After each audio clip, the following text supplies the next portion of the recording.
chocolat. Ce matin-là, je vous en prie sous l'oreiller. Bonjour. Bonjour à tous. Tu vérifies, ok, tout va bien. Bonjour à tout le monde. J'espère que vous allez bien. On espère que vous allez bien. Et on va faire ce matin le Paris-Brest. Donc, bonjour Linda, coucou Virginie. Voilà, je vous mets de côté pour pas vous voir les commentaires. C'est pas parce que je veux pas vous voir, mais c'est surtout que, en fait, il faut que je me concentre sur ma recette. Alors, ce matin, on va faire le Paris-Brest et je vais vous faire Ce matin, on fait le Paris-Brest, mon chéri. Ah. Voilà, Paris-Brest. Paris, c'est une course à vélo. Ah, donc, on va faire une course ce matin. Là. Voilà, on ne fait pas une course, mais on va faire ce fameux Paris-Brest qui est d'ailleurs une recette. On va peut-être la faire, la Paris-Brest. Ah bah oui. Un vélo électrique. Ah bah voilà, ça c'est notre prochain challenge. Allez, hop, c'est parti. Alors, attends, là, sur le truc, ça remet systématiquement, il y a un truc qui ne va pas. Je n'ai pas compris comment il faut filmer sur Instagram.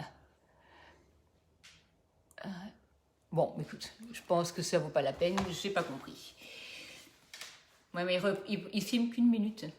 Je sais pas. Bon, bref, c'est pas grave. On va faire notre recette, je m'occuperai de Instagram plus tard. Alors, on va faire en 2 temps. On va faire la pâte à choux, on va faire la crème. On se reconnectera d'ici 1 heure pour terminer la recette. Alors, on va déjà commencer par la pâte à choux. Pour la pâte à choux, il vous faut faire des pesées très très exactes. Il vous faut 65 g de lait. Donc, on va mettre dans la casserole et on va rajouter une pincée de sucre, une pincée de sel. Que ce soit pour une pâte à choux sucrée ou pour une pâte à choux salée, vous allez faire exactement la même chose. Donc, on a 65 g d'eau et on a 65 g de beurre. Bien entendu, je vous remettrai la recette très exactement sur le club et je vous le partagerai à travers mon instant gourmand. Nous allons en fait pour la pâte à choux commencer par tout mettre à bouillir, c'est-à-dire tout ce qui est liquide en fait va devoir chauffer et bouillir. Ah, ça y est, tu as réussi à mettre Instagram en route? Génial, mon mari est le meilleur. Heureusement que je l'aide parce que là, vraiment sur tout ce qui est informatique, hein, voilà. Est-ce que tu m'allumerais le four si tu veux bien? Ouais. Donc Marino est à mes côtés, n'hésitez pas à lui poser les questions si vous en avez. J'y répondrai avec plaisir tout de suite de vive voix. Et si j'ai pas l'occasion de vous y répondre de vive voix, bah, je vous y répondrai par écrit.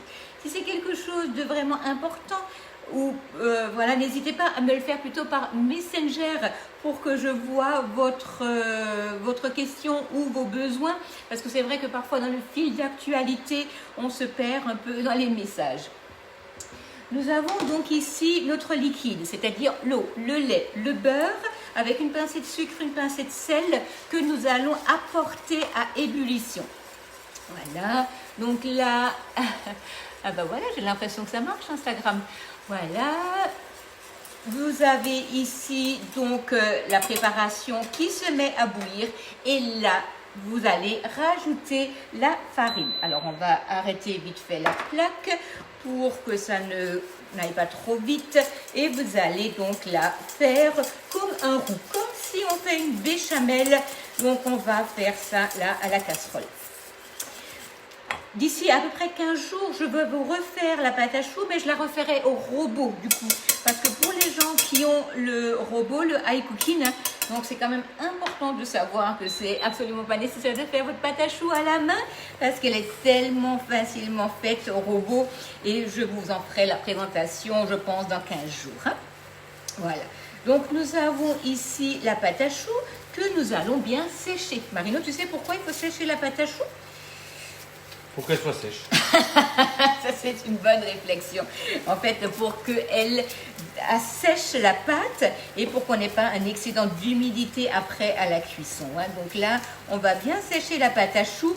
Spatule haute température, hyper pratique pour mélanger. Et vous voyez là, j'ai ma pâte qui est brillante, qui est homogène. Et j'ai une petite pellicule là sur la casserole.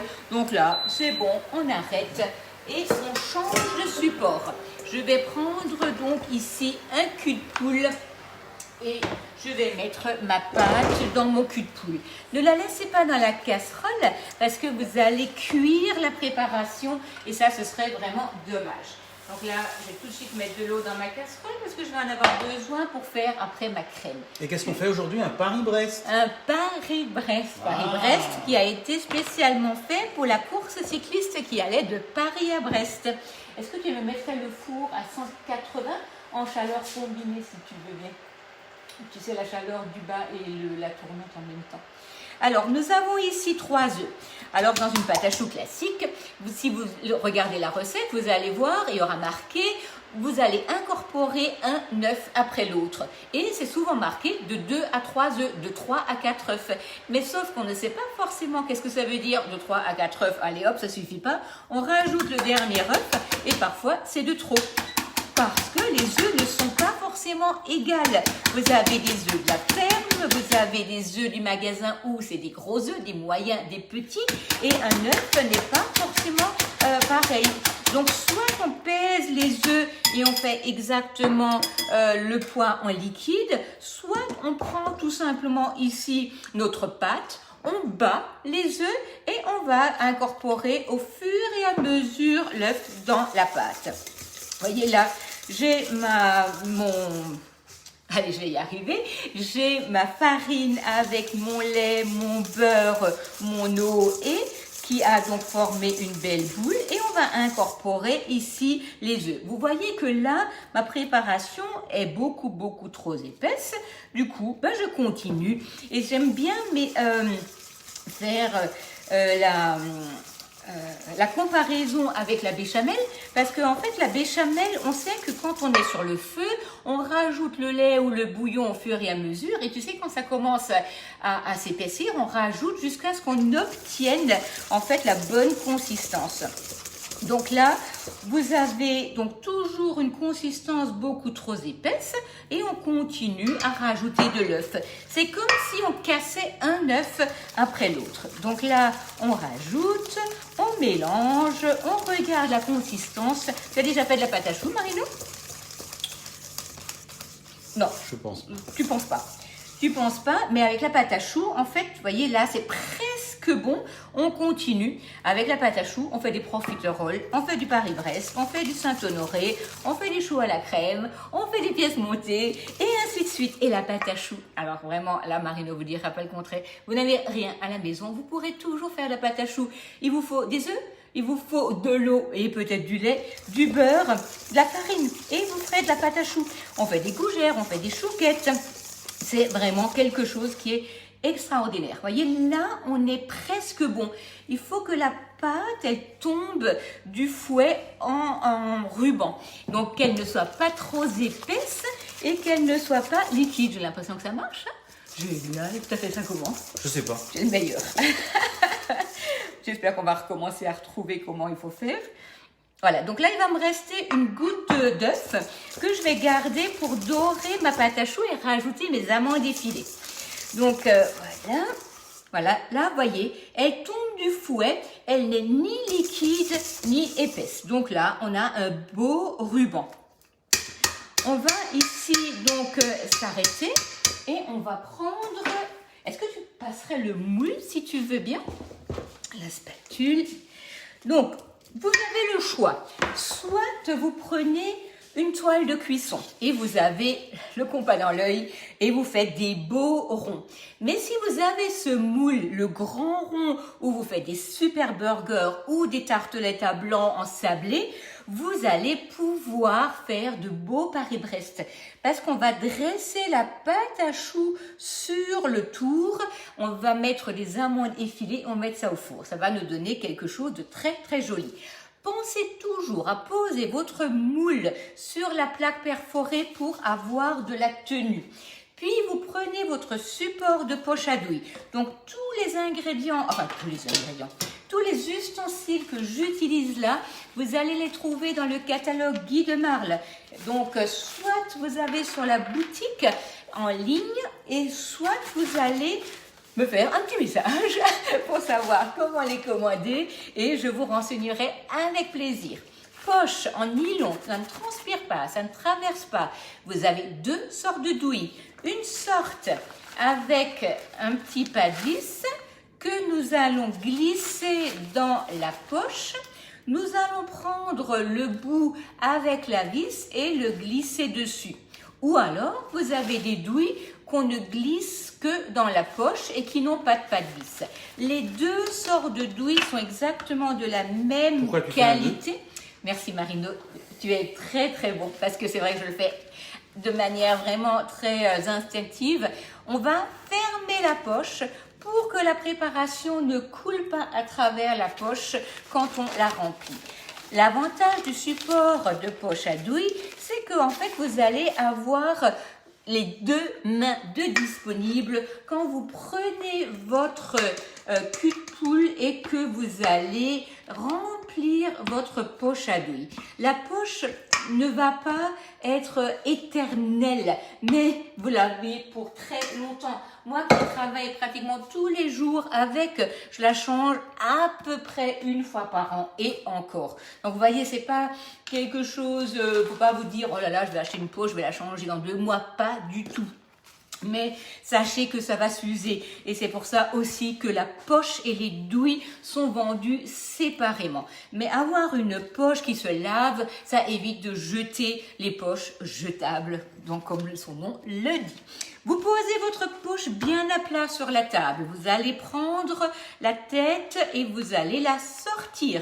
Puis, à l'aide du racloir, vous allez avancer votre préparation. Voilà, pour ne pas en avoir plein les mains quand vous allez remplir, dresser vos douilles, vos choux ou votre Paris-Brest. Ma poche est à l'intérieur de la main. Je refais le geste. Vous allez prendre votre main, vous allez la prendre comme si vous clipsiez, puis vous la tournez et vous serrez la poche pour avoir, voyez, le simple fait d'avoir une pression, la pâte, elle sort. Hein? Nous allons, mets-moi juste le support si tu veux en dessous, merci. Nous allons prendre ici notre plaque avec les 6 grands ronds, bien entendu en forme pour ne pas avoir d'humidité qui reste sur la plaque et on va dresser la pâte. On commence par le bord et on dresse sur le bord. On pousse la pâte à choux, en fait on remplit si vous voulez le rond, ne faites rien, vous ne faites que pousser et tirer. Je ferai les éclairs la prochaine fois, je pense dans 15 jours, mais c'est exactement pareil. Hein.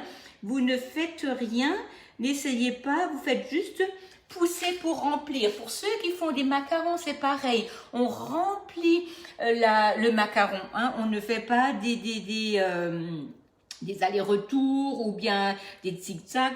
Voilà, vous faites juste, vous remplissez. On c'est pousse comme, dans la matière. Merci Marino. C'est comme quand on fait un joint en silicone en fait, hein, c'est ça? Presque. Voilà, c'est presque ça. En fait, vous allez remplir votre pâte à choux, vous la gonflez. Hein, voilà. Là, petite astuce, quand vous avez fini avec votre poche à douille, dévissez tout de suite. Parce que si vous le mettez dans l'eau sans avoir dévissé, en fait, le pas de vis se ferme. Tu sais, c'est comme si on lui donnait de la tenue. Là, vous avez un reste d'œuf. Prenez juste le doigt et mettez un peu de jaune d'œuf sur la pâte à choux pour que vos amandes effilées tiennent. Ne prenez pas le pinceau, vous risquez d'enrober votre pâte à choux et en fait de fermer la possibilité à la pâte de gonfler. Donc vous prenez juste le doigt et vous mettez un peu de jaune d'œuf dessus. N'enrobez pas la pâte à choux d'œuf. Hein. Voilà. Et là, on va prendre les amandes effilées et on va les mettre par-dessus. Une cuisson entre 25 et 30 minutes à chaleur pas trop élevée pour que la pâte à choux gonfle tranquillement. Hein. Il vaut mieux, enfin moi personnellement, je préfère une cuisson douce, un peu plus longue et laisser la possibilité à la pâte à choux de cuire tranquillement et de se développer dans le four. si vous avez votre propre astuce pour cuire la pâte à choux, ne changez pas. Vous savez, quand on a l'habitude de faire quelque chose, il vaut mieux continuer à le faire et parce qu'on sait le faire plutôt que d'écouter peut-être une autre personne et après on n'y arrive plus parce que ça correspond pas à notre manière de faire. Chacun a un peu sa manière. Moi, je sais qu'il y a des gens qui laissent le four ouvert, des gens qui vont très chaud et qui après éteignent le four. Restez comme vous le faites. Si ça vous réussit, ne changez pas. Voilà. Nous avons ici donc nos amandes effilées. Voilà. Et là, Marino va mettre ça au four. Vous voyez, voilà, c'est très très beau. Et on va mettre ça à cuire. C'est bon, ça? Donc, ouais, 180. Voilà, tu es en convection naturelle. Alors, on va fermer. Tu pourrais vite me laver la casserole pendant ce temps, si tu veux bien. Je vais vite.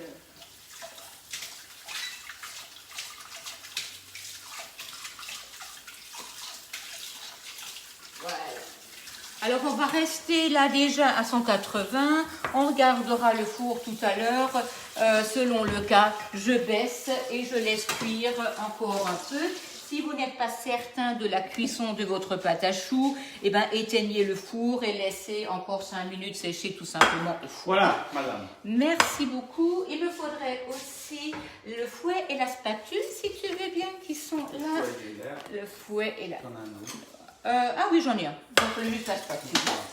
Voilà. Donc là, on laisse tranquillement faire. Surveillez quand même. Et à la fin de la cuisson, il faut que vous ayez une pâte à choux qui soit cuite uniformément. C'est-à-dire, elle doit presque avoir une petite couleur caramel. N'attendez pas qu'elle soit hyper foncée. C'est pas nécessaire. Il faut vraiment une cuisson Chaleur tournante? uniforme. Alors moi, je prends la chaleur combinée. Ça veut dire le bas et la tournante qui chauffe en même temps. Moi, j'aime bien cette position. Tous les fours ne l'ont pas. Vous pouvez travailler en convection naturelle, vous pouvez travailler en chaleur tournante, c'est pas un souci. Voilà, donc là, c'est bon, on est bon. Pour la crème, donc pareil, là, il faut qu'on la fasse, il faut qu'on la laisse refroidir. C'est pour ça qu'on reviendra, je vous dirai tout à l'heure quand on aura fini, regardez l'heure pour vous dire à quelle heure on va se reconnecter pour terminer notre Paris-Brest. On fait donc la première étape du Paris-Brest. C'est ça. Enfin, si tu veux, quand on fait une étape à vélo, il faut voilà. toujours faire des arrêts parce qu'on a besoin de manger, de boire. Et là, on a besoin de laisser la cuisson se terminer et de laisser la crème se reposer. Donc, on fait notre étape pause, recharge des batteries. Du coup, vous avez ici 3 jaunes. Les blancs, on ne les jette pas, hein, on les met sous vide. Donc là, je les ai déjà séparés et je vais les rajouter au blanc que j'ai déjà dans le frigo. Du blanc, on en a toujours besoin. Vous faites des macarons, vous faites des meringues, vous faites des dacquoises, vous faites des fonds pour vos entremets. C'est vraiment très bien de les garder. On peut aussi les congeler. Il ne faut juste pas les oublier au congélateur. Vous avez besoin de pralinés noisettes. Donc, c'est un produit que nous avons dans le catalogue. En ce moment, il est à moins 40% parce que la date de péremption est un peu courte. Elle va que jusqu'au 15 novembre. Mais n'ayez aucune crainte, le praliné se gardera carrément plus longtemps. Ce n'est pas un souci, hein. Les dates de péremption, c'est voilà comment on dit ça, des législations qui décident du temps de conservation, mais je peux vous assurer que ça ne pose aucun problème de le garder plus longtemps. Nous avons du sucre, nous avons de la maïzena, voilà, ou de la fécule de maïs. On ne va pas donner la marque, on va dire fécule de maïs. Nous avons ici donc les jaunes, on a le sucre, on a la fécule de maïs. Il y a aussi beaucoup de gens qui utilisent la farine, c'est pas vraiment un souci. Personnellement, je préfère la fécule de maïs, mais voilà, ça c'est à vous de voir. Il nous faut du beurre et il nous faut de la pâte de praliné. On va ici prendre le lait, on va le verser sur les jaunes, donc avec le sucre et la fécule de maïs. Et on va tout mélanger pour le remettre dans la casserole. Et ça, tu sais pourquoi on fait ça, Marino? Alors là, c'est une colle. C'est une colle. C'est pour éviter les grumeaux. C'est tout simplement pour éviter les grumeaux. Parce que si on est en train de mélanger le lait chaud et on verse la fécule directement dans le lait chaud, ben on a de grandes chances d'avoir des grumeaux dedans. C'est ce qui m'est arrivé l'autre jour quand j'ai fait ma sauce. Je ne sais pas ce que j'ai fait comme sauce, et puis j'étais un peu pressée et j'ai versé la maïzena dedans. Et ben j'étais bon pour filtrer parce que ça m'avait fait des grumeaux. Donc voilà, quand on est parfois pressé, même si on sait les choses, on fait parfois quand même des erreurs. Et vous savez, plus on sait les choses, plus on dit oh ça va aller. Et ben non, il fait vraiment. C'est pour ça que parfois, quand on fait la première fois une recette, je vous assure qu'on la fait bien mieux que la deuxième fois, parce que la deuxième fois, on est déjà tellement sûr de soi. C'est comme quand on prend la voiture, c'est comme quand on fait n'importe quoi, de la trottinette, du patin à glace, du ski. On dit ça y est, j'ai réussi, et c'est là, on se casse la figure. Voilà, donc là, nous avons notre crème qui est en train de cuire. Voilà. Pourquoi je soulève la casserole? Parce qu'en fait, je suis à plein feu sur ma plaque. Je vais descendre un peu, parce que sinon, elle va s'accrocher. Voilà. Et comme le dimanche, on est toujours un peu dans le batch cooking, hein, on a une grosse marmite de choucroute qui est en train de cuire. Et on aura de la choucroute pour aujourd'hui, mais aussi pour début de semaine prochaine, puisqu'en fait, je vais la mettre sous vide et elle va se garder sans aucun problème. Du coup, on ne cuisine pas tous les jours. Voilà. Voilà. Donc là, vous voyez, ma crème s'épaissit. Voilà. Et on va là arrêter la cuisson. Voilà. On arrête la cuisson. On va déjà mettre notre praliné dans le cul de poule. On va mettre la moitié du beurre dans le cul de poule et on garde l'autre moitié pour émulsionner tout à l'heure notre crème pour la terminer. On va mettre la crème chaude sur la préparation ici. Voilà. Ça va bien dans le four? Oui, ça va bien. Encore 6 minutes. Encore 6 minutes? Ouais, ça ne suffira pas. Voilà. On va rajouter. On va rajouter. Donc là, vous voyez, nous avons notre crème, nous avons notre beurre et on va mélanger ça pour incorporer le praliné à la masse.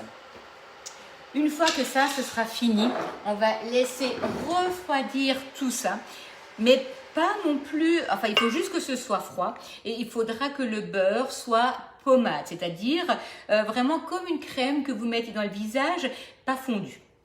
Et donc on émulsionne au fouet pour donc incorporer après le beurre. Donc là, on va ici mélanger ça. Vous voyez, mon praliné et mon beurre fond. Voilà. Ok. Et on mélange. Et on va ici laisser refroidir pour après incorporer le reste du beurre. Alors, si vous regardez de très près, vous allez voir des petits éclats de caracraquine dedans. Alors, en fait, c'est bon, ça. Ouais, parce que là, j'ai mélangé le praliné avec la caracraquine, mais tout simplement parce que j'avais un reste de caracraquine et que j'avais pas envie de le jeter. Enfin, de le jeter, on aurait dû manger à la cuillère. Et ça, c'était pas nécessaire non plus. Donc, j'ai mélangé praliné et caracraquine. Mais vous savez, si aujourd'hui, vous avez envie de faire le fameux Paris-Brest et vous n'avez pas de praliné à la maison, eh ben, n'hésitez pas à mettre juste de la vanille ou juste du chocolat ou de la pistache. Ce ne sera pas le Paris-Brest original, mais c'est pas grave, ce sera original parce que ce sera une autre manière de le faire. Et donc, comme dit là aujourd'hui, moi j'ai rajouté moitié praliné, moitié caracraquine. Ce ne sera que meilleur parce qu'on aura un petit croustillant à l'intérieur. Il n'y a pas de règle, hein. C'est pas parce que la recette à la base ce n'est que du praliné que vous ne pouvez pas faire autrement. Pour éviter la formation d'une peau, Marino, tu pourrais me sortir le fameux dérouleur de film. Nous allons plaquer un film directement au contact. Ça nous évitera d'avoir de la peau sur la crème. Donc le dérouleur, ça, on va prendre donc un petit morceau de film, vous fermez, c'est coupé. Et là, on va venir plaquer ici le film contre la crème. Et on va mettre ça dehors. Il fait bien frais. Il n'y a pas de souci. Marine, est-ce que tu peux me donner l'heure là? Il est quelle heure? Alors, il est... 10h25, c'est ça à peu près? Je pense que ça doit être ça à peu près. Hein. Donc, si vous voulez... 10h25. 10h25. Alors, on se redonne rendez-vous, moi j'ai envie de dire, à 11h25. Qu'est-ce qu'on va faire? On termine la crème, on tranche les choux et on dresse les choux. 11h30, allez, c'est mieux que 11h25. 11h30, on se retrouve pour terminer la recette. En attendant, bonne cuisine à tout le monde. Bon apéro. Au revoir, bon apéro. oui, bon. Ah bah dis donc, bon café.